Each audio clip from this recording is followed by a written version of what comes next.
Hola, ¿qué tal, chicas, chicos? Vamos a continuar. Lectura y estudio de la obra del doctor Sigmund Freud. Un texto que me parece es histórico. Les soy sincero, no recuerdo haberlo leído. Lo están viendo en pantalla. Breve informe sobre el psicoanálisis. Texto de entre 1923 y 1924. No sé realmente de qué trata el texto. Vamos a ver qué nos dice. Miren, esto me parece curioso. Primera edición, 1923. En 1924,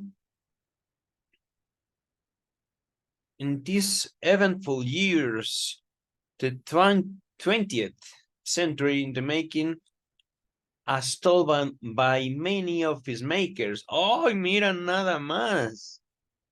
Estos años memorables, cómo se fue forjando el siglo XX según el relato de muchos de sus hacedores. Por supuesto, queridas, queridos, estoy chiquito, a ver, déjenme ver, ahí estoy más grande, hola. Esto que estamos viendo aquí, Enciclopedia Británica. Sigmund Freud no era británico, era austriaco, si mal no recuerdo. Viena, Austria. Un judío que radicaba en Austria. Pero, fíjense, para 1924, ya reconocido a nivel internacional, el doctor Sigmund Freud. Ediciones en alemán, bla, bla, bla. Traducciones al castellano a cargo de Luis López Ballesteros, que tuvo en su criterio nombrar a este texto Historia del psicoanálisis. Y en otras traducciones, por el mismo traductor, Esquema de la psicoanálisis. Está bien, igual, al menos ese artículo no me preocupa demasiado, no me altera, no me extraña tampoco. La psicoanálisis, y acá esquema del psicoanálisis, que por supuesto vamos a distinguir en esta lectura de otro artículo, de otro ensayo, de hecho el ensayo último de Freud, que yo sepa, el esquema del psicoanálisis. Ajá. Este como tal se encontrará en el volumen 23, si mal no recuerdo. Ajá. Dice una breve nota, no sé, no me fijé. Miren, al respecto de esta primera edición, aunque este trabajo fue escrito originalmente en alemán, el idioma natal de Freud, se publicó por primera vez en inglés en 1924 con el título Psychoanalysis, Exploring the Hidden Recesses of the Mind. Psicoanálisis, exploración de los recovecos ocultos de la mente. Recovecos son como lugares oscuros, ajá, lugares apartados. Vamos a continuar haciendo nada más mención de esta advertencia en castellano. Una pequeña nota introductoria. Según el biógrafo oficial Ernest Jones, el alumno, perdón, de Sigmund Freud dedicado a reunir sus memorias, documentar su vida, Freud escribió este artículo a pedido de la empresa norteamericana Enciclopedia Británica Publishing. Pero qué curioso, Publishing Company. Ajá. Yo pensé que era por Británica, una empresa inglesa, pero me he equivocado. En octubre y noviembre de 1923. No debe confundírselo con el que escribió 2 años más tarde para la propia Enciclopedia Británica. Ok, bueno, yo lo confundí. ¿Qué le vamos a hacer? Tienen el mismo nombre, maldita sea, pero una es una empresa norteamericana. Ah, qué curioso. O fue una empresa norteamericana. El texto alemán fue publicado por primera vez en 1928, con un título menos estridente que el de la versión inglesa. Ok, gracias, Strachey. Debo decirles que al menos hay una mentira en ese texto, un breve ¿qué? breve. A ver, breve relato, no. Breve informe. No es breve, queridas y queridos, es un texto de 5 capítulos, más grande de los últimos textos que hemos leído. Entonces me veré en la forzosa necesidad de al menos dividirlo en 3 partes. Vamos a ver, siendo un texto histórico, me supongo yo que no habrá tantos problemas en la interpretación del texto. Ajá. No habrá términos técnicos, teóricos, me supongo yo. Vamos a ver. Capítulo 1. Breve informe del psicoanálisis. Vamos a ver qué tan breve es. El psicoanálisis ha nacido, por así decir, con el siglo XX. La publicación con que se presentó ante el mundo como algo nuevo, mi obra, La interpretación de los sueños, está fechada en el año 1900.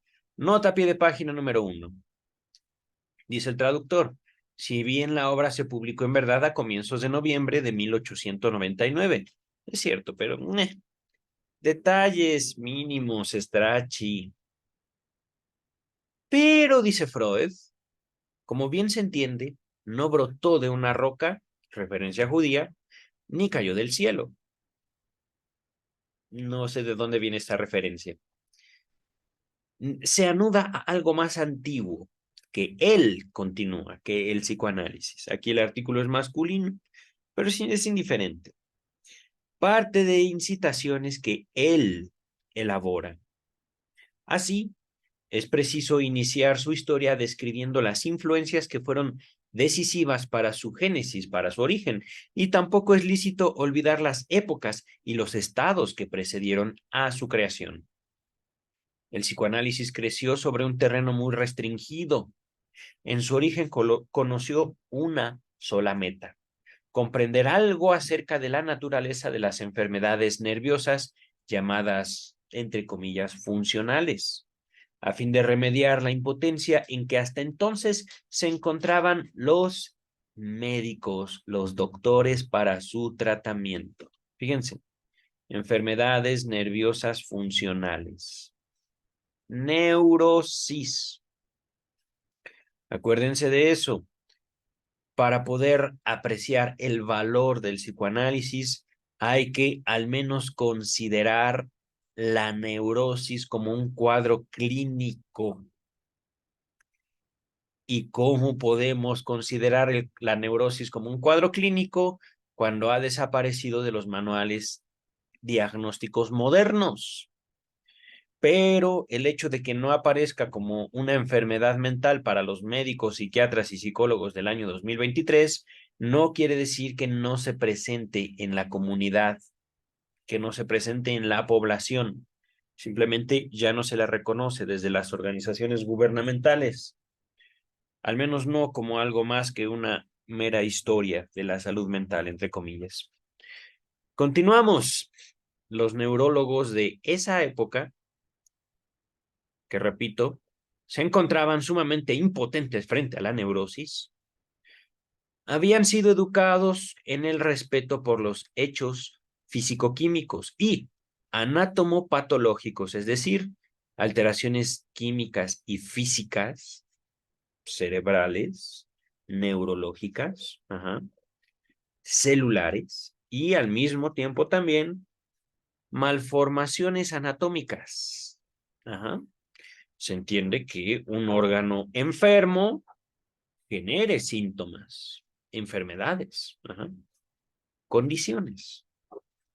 Pero, continuamos, y en los últimos tiempos se hallaban los neurólogos bajo la influencia de los descubrimientos de Hitzig y Fritsch, Breyer, Ferrier, Goltz y otros, que parecían demostrar una ligazón íntima, pequeñita, cercana, acaso excluyente de ciertas funciones con determinadas partes del encéfalo, es decir, el cerebro, la cabeza. Respecto del factor psíquico, que no atinaban a hacer nada. No podían aprenderlo con H, quiere decir como capturarlo, identificarlo, señalarlo. Lo abandonaban el factor psíquico a los que filósofos, místicos y curanderos. Gente, digámoslo así, no universitaria. Gente que, conforme a las tradiciones de los pueblos europeos, curaban males espirituales, entre comillas. Ajá. Recordemos, al menos yo, profesional de la psicología en México, titulado, estudios ya terminados hace un tiempo, ejerciendo aquí y allá, sé reconocer que en México, para el año 2023, esto sigue operando en gran parte de la sociedad mexicana. Ajá. Tenemos mucho más respeto por los médicos brujos, por los chamanes, etcétera, etcétera, mucho antes que los filósofos. E incluso, siendo profesional de la psicología, no me apena decir lo siguiente, incluso que creemos más en un curandero que en un psicólogo, en una psicóloga. Y esto, digamos, como parte de nuestra herencia cultural. Ajá. Tengo historias ahí, pero ahorita vamos a continuar. Es que esto, la relación de estas palabras, queridas y queridos, no es casualidad. Y también el doctor Freud ahorita los está plasmando como una relación filósofos, curanderos y místicos. Filósofos, podemos decir, no es que no tienen relación. Los filósofos son estudiados en la historia del pensamiento, en la evolución, pero pueden ser colocados básicamente en la misma categoría, a pesar de que los filósofos, efectivamente, aquel que presume de un dominio en la filosofía, al menos tiene que contar con una cierta maestría, con una cierta habilidad expositiva de los autores más destacados en la filosofía. Ajá. Y de ahí a la práctica, los místicos y los curanderos obtienen mayor aprobación que aquellos expertos del pensamiento. O tal vez sería mejor decir, aquellos expertos en el discurso que gira en torno al pensamiento humano. Y consideraban a científico consagrarse a él, al factor psíquico, los médicos, los neurólogos. Ajá. Sigmund Freud era un neurólogo, una especialidad dentro de la medicina que les permitía distinguir el valor del sistema nervioso y de sus componentes básicos, las neuronas. Ajá. Pero fíjense, aquí viene algo importante. En consonancia con ello, no se abrió ninguna vía de acceso hasta los secretos de las neurosis, sobre todo los de la enigmática histeria, que era, por cierto, el modelo del género, es decir, la histeria era para antes de 1885 la neurosis típica. Ajá. Neurosis funcional típica, la histeria. Ahorita para nosotros no nos dice mucho, para aquellos tiempos era algo no solo cierto, sino evidente, una verdad histórica indudable. Ajá. Todavía en 1885, creo que Freud estudiaba todavía en esas épocas, cuando yo estudié justamente en la Salpêtrière, una clínica francesa a cargo del gran maestro Charcot. Hallé que los estudiosos se contentaban respecto de las parálisis histéricas con la fórmula de que se basaban en perturbaciones funcionales leves de las mismas partes del cerebro cuyo deterioro grave provoca la parálisis orgánica correspondiente. Es decir, ahí no hemos avanzado mucho, doctor Freud, a pesar de que estoy leyendo esto casi 100 años después de este texto que usted escribió. La neurología, la psiquiatría y gran parte de la psicología, no toda, pero sí una parte, consideran básicamente al cerebro y al sistema nervioso como su sagrado, su máximo, su más, también decimos en México. Hay otras formas de decirlo, pero no lo diré ahorita. Vamos a ser respetuosos. Dice el texto, la falta de comprensión perjudicaba también, repito, la falta de comprensión también perjudicaba, desde luego, a la terapia de estos estados patológicos. Aquí no se casen mucho con esto. Podemos decir el tratamiento de estos estados. Ajá. No había terapia. Es desde luego una forma de decir estábamos impotentes como doctores frente a la neurosis, dice el texto. Consistía en general, la terapia, entre comillas, en medidas de tonificación, digamos, un reforzamiento, pero ¿de qué? No sabemos. Ajá. En la prescripción de medicamentos e intentos de influjo anímico, es decir, intentos de darle ánimos a la gente neurótica. Eso hacían. Ajá. Casi siempre muy inapropiados y realizados de manera inamistosa. Es decir, los médicos estaban hartos de los histéricos y las histéricas, como amedrentamientos, escarnios, castigos, llamados al ejercicio de la voluntad, a reportarse, entre comillas. Fíjense, un ejercicio de autoridad y una autoridad fuerte, dice el texto. Como terapia específica de los estados neuróticos, se indicaba el tratamiento eléctrico, sí, choques eléctricos. Esto lo vimos en otros textos. Creo que el tratamiento de las neurosis de guerra lo voy a investigar, ya lo leímos ese texto y se los dejo en la descripción. Ajá. Pero quien emprendía su aplicación de acuerdo con los detallados preceptos de ERF 1882, perdón, sí, podía asombrarse por el espacio que se concedía a la fantasía aún en la ciencia supuestamente exacta. ¡Ay, doctor Freud!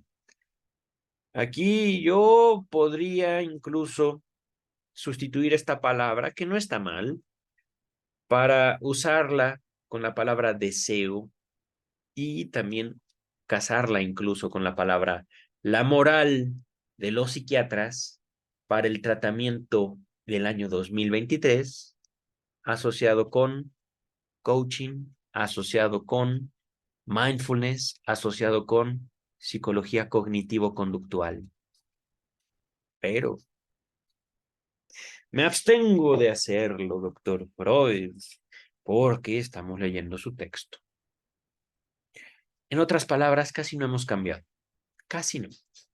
Y esto hemos, me incluyo, para señalar el comportamiento de la sociedad académica estudiada. Soy profesional de la psicología, pero hay algo que yo hice con su obra, doctor Freud, y no solo es compartirla en algo que usted no conoció, que yo conozco como YouTube, red social, pero no solo eso, doctor Freud. He trabajado también sus preceptos. He seguido el camino que usted empezó.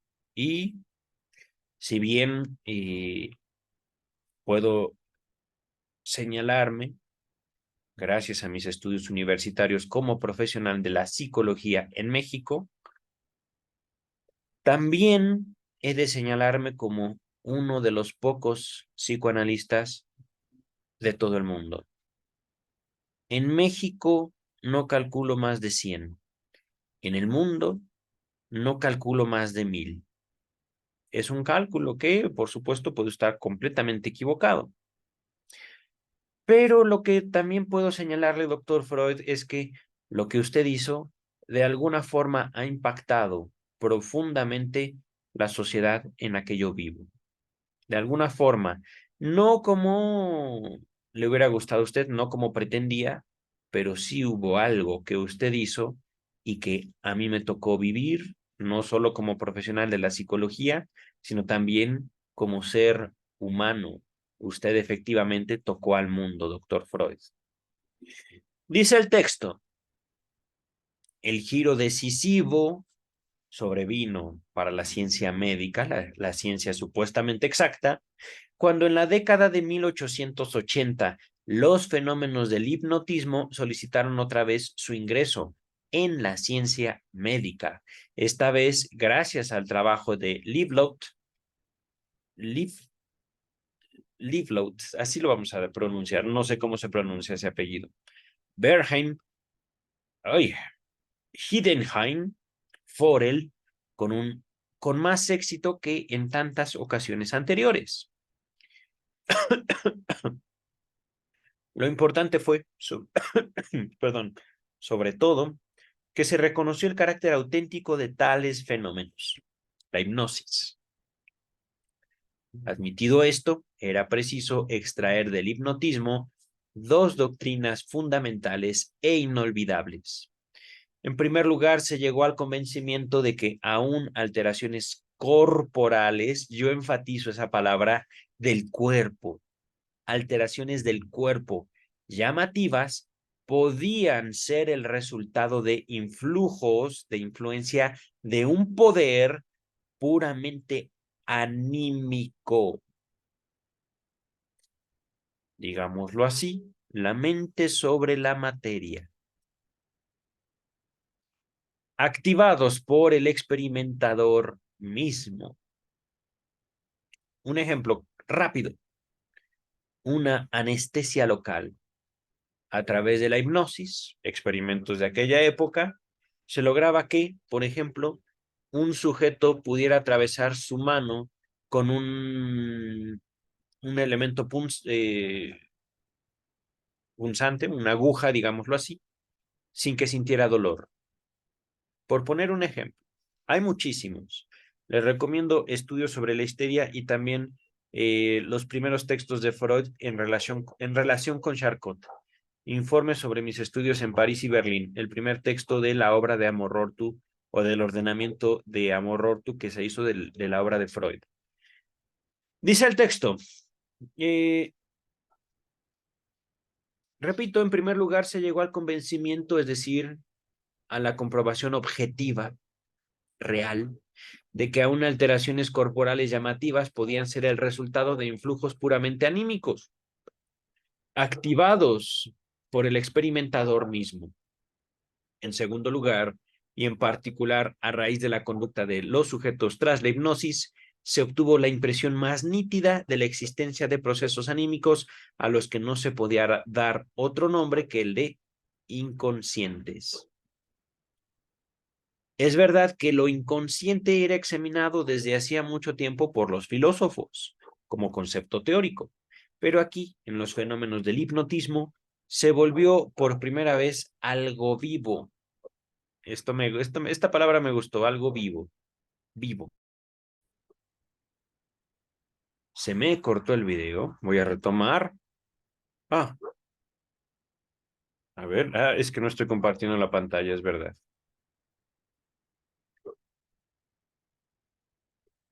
Repito, es verdad que lo inconsciente era examinado desde hacía mucho tiempo por la filosofía o por los filósofos como concepto teórico, pero aquí, en la medicina, digámoslo así, en los fenómenos del hipnotismo se volvió por primera vez algo vivo, palpable y objeto de experimentación, por supuesto, de investigación. Y a esto se sumaba el hecho de que tales fenómenos mostraban innegablemente semejanza con las manifestaciones de muchas neurosis. Estoy sustituyendo la palabra exteriorizaciones, a fin de que se entienda más rápido. Ajá. Difícilmente se sobreestimará la importancia del hipnotismo para el nacimiento del psicoanálisis. Nuevamente estoy cambiando esta palabra, significación por importancia. El valor. Tanto en el aspecto teórico como en el terapéutico, este administra una herencia que ha recibido del hipnotismo. Ajá. La teoría, hablando de sugestión. No cualquiera puede soportar una transferencia. ¿Por qué? No necesariamente hablamos de una relación de respeto en la relación analítica. ¿Ah? En el sentido terapéutico, soportar la transferencia es lo que posibilita el análisis. Dice el texto, la hipnosis resultó ser también una valiosa ayuda para el estudio de las neurosis y, en primer término, de la histeria. Gran impresión causaron los experimentos de Charcot, quien había conjeturado que ciertas parálisis, fíjense, sobrevenidas tras un trauma, que aquí el trauma es un accidente físico, un accidente, un choque en un tren, en un vehículo, ajá. No estamos hablando de un trauma en un sentido psicológico, sino más bien un golpe físico, que se te caiga una pared encima, que por supuesto en un sentido simbólico sería la imagen perfecta de un trauma psicológico, que se te caiga el mundo encima. Ajá. Pero en aquellos tiempos, cuando Charcot hablaba de un trauma, hablaba de un golpe físico y contundente. ¿Ah? Que te pase encima un caballo, por ejemplo, cosas que ocurrían en aquellos tiempos. En la gran mayoría, digamos, de eh,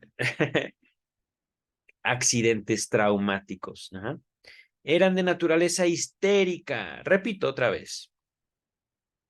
Charcot pensaba o conjeturaba de que ciertas parálisis eran de naturaleza histérica y mediante la sugestión de un trauma en estado de hipnosis pudo provocar artificialmente parálisis de esos mismos caracteres. Ahí tienen otro ejemplo. Yo les hablé de una anestesia, es decir, doctor, no siento mi mano, pero su anatomía está perfecta. Yo de todos modos no siento, mire. ¡Ah! Me dolió más a mí. Dice el texto, desde entonces surgió la expectativa de que influjos traumáticos acaso participaran universalmente en la génesis de los síntomas histéricos. Pero repito, traumáticos desde el punto de vista físico. Ajá. El propio Charcot no siguió adelante en el empeño de obtener una comprensión psicológica de la neurosis histérica, pero su discípulo Pierre Janet, el gran opositor del psicoanálisis, debo decir, retomó esos estudios y con ayuda de la hipnosis pudo demostrar que las exteriorizaciones patológicas de la histeria, los síntomas, mantenían una estable dependencia respecto de ciertos pensamientos inconscientes.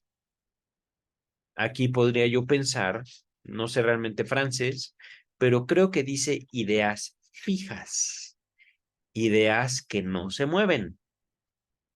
Aquí es posible que me equivoque, repito, no sé francés, me parece que fixes, estoy latinizando el francés, porque Pierre Janet era francés, igual que Charcot era francés.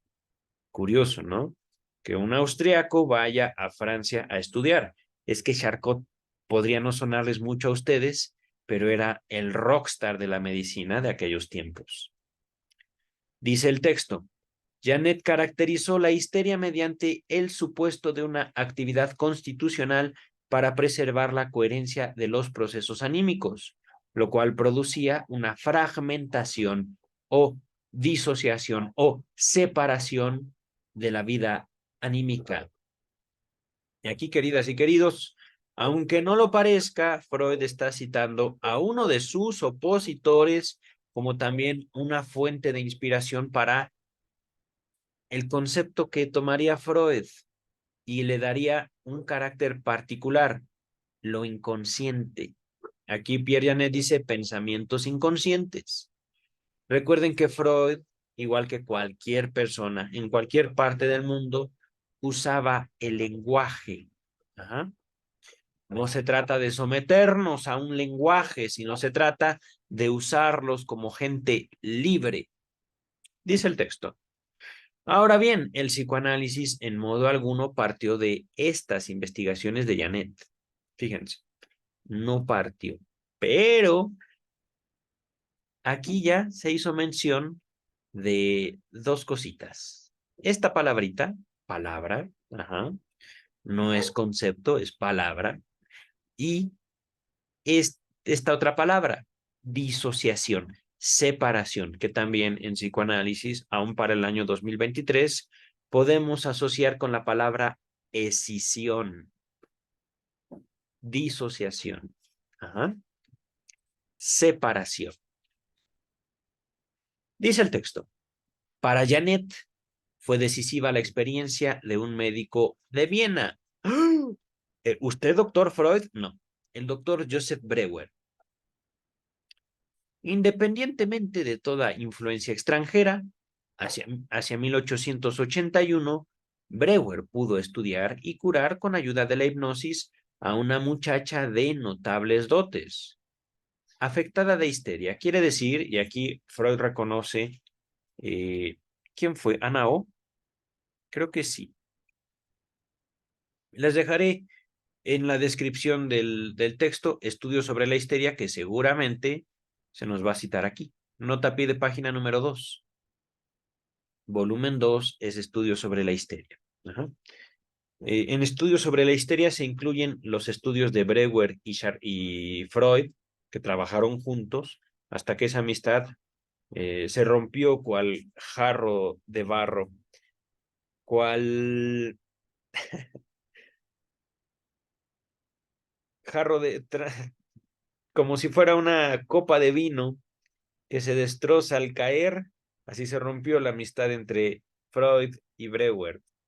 Y también después Freud y Jung, que seguramente en los capítulos que vienen se va a hablar acerca de Carl Gustav Jung. Pero ahorita regresamos al texto. Les dejo estudios sobre la histeria en la descripción.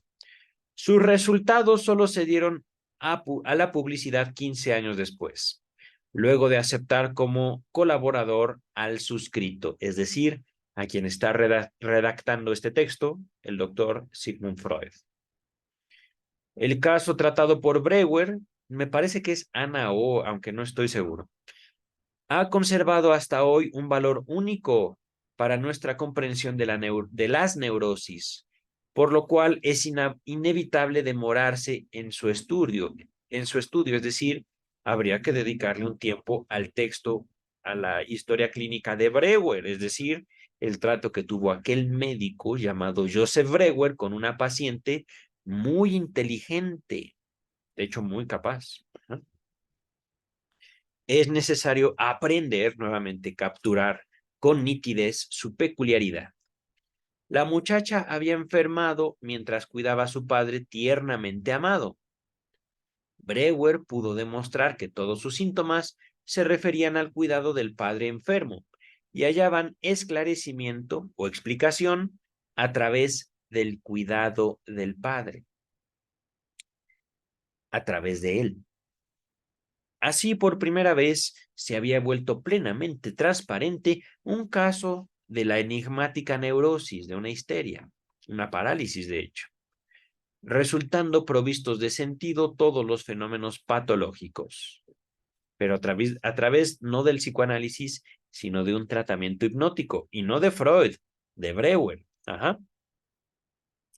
Además, un carácter universal de los síntomas era su génesis, es decir, su origen, en situaciones que contenían un impulso a una acción que, empero, no se había ejecutado, sino sofocado a consecuencia de otros motivos.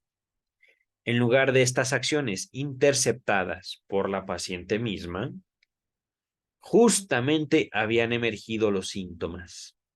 Así, respecto de la etiología o el origen de los síntomas histéricos, nos vimos remitidos, Breuer y Freud, a la vida de los sentimientos o la afectividad y al juego de las fuerzas anímicas o el dinamismo. Pues bien, estos dos puntos de vista nunca volvieron a ser abandonados desde entonces, al menos no por Freud. Breuer sí los dejó. Es que ahorita, si Freud no lo dice, lo diré yo. Algo pasó entre Breuer y aquella muchacha de notables dotes. Ujú. Dice el texto, las ocasiones para la génesis de los síntomas fueron equiparadas, es decir, comparadas, estudiadas, observadas, consideradas por Breuer a los traumas de Charcot. Similares, ajá, asociadas. Lo notable era que esas ocasiones traumáticas, así como todas las mociones anímicas, deseos, anudadas a ellas, se habían perdido para el recuerdo de la enferma como si nunca hubieran ocurrido. Mientras que sus efectos, los síntomas, perduraban inmutables como si el paso del tiempo no los desgastase. Esto es importante. Lo inconsciente no obedece a una lógica temporal, pero solo se los digo, como un chisme. Ajá. Dice el texto. Por tanto, se tenía aquí una nueva prueba de la existencia de procesos anímicos inconscientes, pero por ello mismo particularmente poderosos. Era como si aquellos de que se había tenido una primera noticia a raíz de las sugestiones post-hipnóticas, es decir, después de una hipnosis. Había mucho que incluso Breuer asociaba de las histéricas con la hipnosis. Era como si ellas solitas se hipnotizaran. Y aquí, por supuesto, debo de señalar que fue Freud el primero que dijo, hay histéricos, sino el primero, el más sobresaliente en cuestión, digamos, de un orden temporal. Breuer, como la gran mayoría de la medicina en su tiempo, asociaba la histeria con el sexo femenino. Freud no. Pero continuamos. La terapia practicada por Breuer consistía en mover a la enferma en estado de hipnosis a recordar los traumas olvidados y reaccionar frente a ellos con potentes exteriorizaciones de afecto, es decir, catarsis. Llora, grita, etcétera, etcétera, etcétera. Pero eso no es psicoanálisis, eso era el método de Breuer, dice el texto. Entonces desaparecía el síntoma que hasta entonces había reemplazado a una manifestación de sentimientos de esa índole. Estoy sustituyendo exteriorización por manifestación. De tal modo, el mismo procedimiento servía simultáneamente para la exploración y para la eliminación del padecimiento. También esta inhabitual conjunción entre investigación y, digámoslo así, tratamiento para la eliminación fue conservada por el posterior psicoanálisis. Entonces, psicoanálisis no es catarsis. Psicoanálisis tampoco es sugestión. No, no es psicoanálisis. Una palabrita que he escuchado mucho entre colegas de la psicología, psicoeducación. No es tampoco un proceso pedagógico. No. Aunque debo reconocerlo, tampoco el psicoanálisis está peleado con la sugestión, con la pedagogía, con la filosofía. Bueno, la filosofía sí está peleada con el psicoanálisis, no al revés. Digo, una cosa es que no apreciemos tanto algo que no nos consta que existe, como el pensamiento. eh, como si es importante, digamos, la aproximación a la filosofía como un discurso. Pero no le digan a los filósofos, queridas y queridos. Hay un conflicto entre la filosofía y el psicoanálisis. No ahondaré mucho ahorita, es parte de la historia del psicoanálisis que abordaremos en otro momento. Ahorita regresamos al texto. Ujú. Después que el suscrito, es decir, después de que Freud, en los primeros años de la década de 1890, hubo confirmado los resultados de Breuer en un número mayor de enfermos, porque Breuer se enamoró de su paciente, y le dio miedito. Les hablé de transferencia ya en este video. La transferencia es lo que el paciente deposita en un analista, no en un médico, no necesariamente en un psicólogo o psicóloga. Un analista es alguien que trabaja con el deseo desde una posición que no es la de un maestro, que no es la de un moralista, que no es la de un educador. Cuando Breuer se enamoró de su paciente, le dio miedo, porque Breuer era un hombre casado. Oh, queridas y queridos, de estos chismes se entera uno en estudios sobre la histeria. Y por supuesto, primeros años del psicoanálisis, Freudcito dice, Breuer inventó el psicoanálisis y Breuer dice, no, hombre, yo no fui, yo no quiero saber de eso que tú dices, es más, yo ya ni veo pacientes, ya me voy, bye. Algo así, no me acuerdo si Breuer siguió tratando neuróticas después de su episodio con esta paciente, con la brillante. ¿Era Ana O? A ver, permítanme un momento, tengo aquí un pequeño archivo, ¿no lo están viendo ustedes? A ver. Ah, ay, ¿dónde está? Ana O. Ajá. Ana O era la paciente de Breuer. Les dejo estudios sobre la histeria y todo el historial clínico de Ana O en la descripción, ¿vale? Estudios sobre la histeria es todo un volumen de la obra de Freud, el volumen 2 de la edición Amor Rortu, y en este estudio sobre la histeria vienen varios textos, algunos por Breuer, otros por Freud, y entre esos textos se encuentran varios historiales clínicos. El de Ana O fue el caso de Breuer, el caso que dio origen al psicoanálisis, pero a partir de un trabajo que hizo Freud consigo mismo y con su propia neurosis, ¿verdad, doctor Freud? La interpretación de los sueños. Pero regresamos al texto.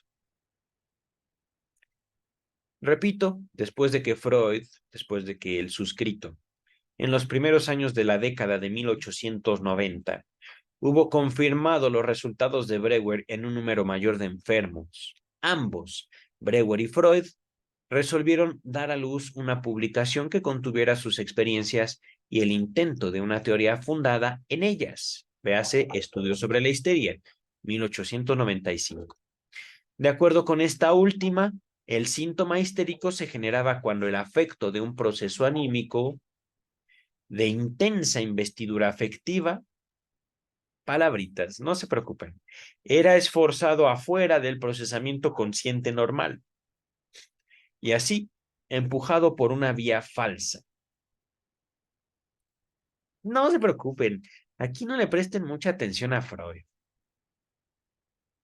Si acaso, esforzado. Esta palabra.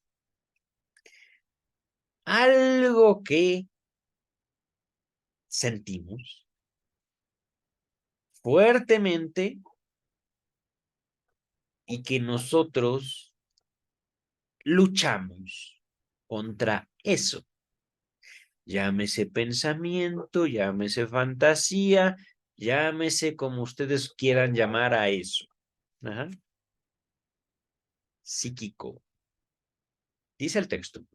Entonces, en el caso de la histeria, se traspasaba a inervaciones corporales, es decir, síntomas físicos, inervaciones corporales ólitas. Nunca había escuchado esta palabra, que quiere decir conversión histérica, la transformación de conflictos psíquicos en síntomas somáticos, físicos, enfermedades del cuerpo. Pero mediante el refrescamiento de la vivencia en la hipnosis, podía ser guiado de otro modo y tramitado. Es decir, y esta es otra palabreja así fea, abreacción. No se preocupen, esto ya no lo tomen tan en cuenta. Los autores daban a su procedimiento el nombre de catarsis, que quiere decir purificación o liberación del afecto estrangulado. ¡Qué inocentes! Es que no es aflojar la fuerza sobre el afecto. No es lo que nos llevó a estrangular el afecto. Lo que importa, ¿verdad? ¿Verdad, doctor Freud? Yo creo que voy a dejar hasta aquí, queridas, queridos. Termino este párrafo para no hacer tampoco el texto tan pesado. Ajá. No sé cuánto tengo como media hora, 40 minutos. Y además el texto está lindo, está fácil. Dice el último párrafo de este capítulo. El método catártico es el precursor inmediato del psicoanálisis y pese a todas las ampliaciones de la experiencia y las modificaciones de la teoría, sigue contenido en él como su núcleo. Oh, sí, pero no es. Pero no era más que un nuevo camino para el tratamiento médico, enfatizo yo esta palabra, el tratamiento de doctores, profesionales de la medicina, de ciertas enfermedades nerviosas, y nada hacía suponer que pudiera convertirse en objeto del interés más universal y de la contradicción más fuerte, más enconada. Oh, sí, queridas, queridos, porque les adelanto un poquito del texto. Tras las enfermedades nerviosas, particularmente la neurosis, histeria y neurosis compulsiva o el trastorno obsesivo compulsivo de la psiquiatría moderna, 2023, se encuentra la sexualidad infantil. Se encuentra un sujeto infante encerrado en un cuerpo adulto. Estoy hablando de transedad, no, neurosis. Me encanta estos juegos con la pantalla verde. Vamos a dejar hasta aquí, queridas, queridos. Cuídense mucho. Vamos a tomarnos este texto como un dulce que nos regala el doctor Freud. Y nos vemos en el capítulo número 2 de Un breve informe sobre psicoanálisis. Bye. Ya estoy.